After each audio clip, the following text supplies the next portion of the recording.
Amanah dalam tadbir urus berhentilah menyusahkan. Tadbir urus korporat ditakrifkan sebagai proses dan struktur yang digunakan untuk mengarah dan mengurus perniagaan dan hal ehwal sesebuah syarikat bagi meningkatkan keuntungan perniagaan dan kebertanggungjawaban korporat dengan tujuan utama untuk mencapai nilai jangka panjang pemegang saham tanpa mengenepikan kepentingan pihak berkepentingan. Tadbir urus korporat memperuntukkan satu rangka kerja mekanisme kawalan bagi menyokong sesebuah syarikat mencapai matlamatnya dan mencegah konflik yang tidak diingini. Antara unsur penting yang perlu ada dalam tadbir urus korporat yang baik adalah tingkah laku beretika, amanah, kebertanggungjawaban, ketelusan dan kemampanan dalam pentadbiran. Justru Perdana Menteri Datuk Seri Anwar Ibrahim mengingatkan syarikat yang menjaga kepentingan Bumiputera supaya tidak mengkhianati amanah yang diletakkan dalam menjaga kepentingan golongan itu.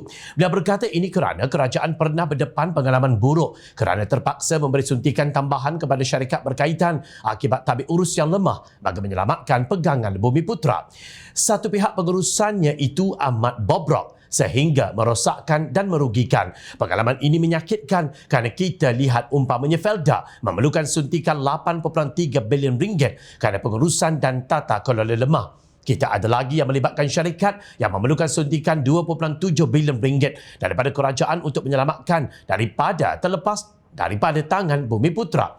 Katanya pada Majlis Pelancaran Unit Tambahan Skim Amanah Hartanah Bumiputera AHB di Kuala Lumpur semalam. Perdana Menteri berkata keadaan sama turut berlaku kepada tabung haji TH sebelum ini yang berdepan masalah kerugian aset walaupun kini pengurusannya bertambah baik. Anwar berkata beliau tidak boleh mengizinkan perkara seumpama itu berlaku dalam pentadbiran kerana ia hanya menyebabkan pembaziran keuangan kerajaan. Pengurusan profesional harus dipertanggungjawabkan sepenuhnya sekiranya terdapat penyalahgunaan kuasa dan penyelewengan berlaku dan tindakan keras akan diambil terhadap mereka kerana ini bukan hanya mengkhianati amanah biasa tetapi mengkhianati amanah yang sangat diharapkan oleh Bumiputera, katanya. Dalam pada itu, Anwar mengucapkan tahniah kepada pengerusi Pelaburan Hartanah Berhad PHB Tan Sri Ahmad Nizam Saleh serta pengarah urusan kumpulan dan ketua pegawai eksekutif PHB Muhammad Damsyal Awang Damit kerana pengurusan yang amat membanggakan. Dia berkata PHB bukan sahaja dapat mempertahankan keuntungan, malah memberi bimbingan kepada Bumiputera untuk menguruskan pelaburan dengan berhemah. Tentunya nilai integriti kita boleh tunjuk bahawa kita perlukan sedikit bimbingan di peringkat awal dan kemudian kami dapat uruskan dengan baik, dengan amanah dan tidak ada kecurangan berlaku dan seterusnya menjadi contoh dan teladan, katanya. Semoga pesanan yang diberikan Perdana Menteri kepada mereka yang memimpin dan mengetuai serta mentadbir urus syarikat yang menjaga kepentingan Bumiputera akan terus terpahat dalam memajukan negara dan juga rakyat. Cukup-cukuplah menyusahkan kerajaan yang sedang bangkit memperbaiki kemusnahan yang berlaku.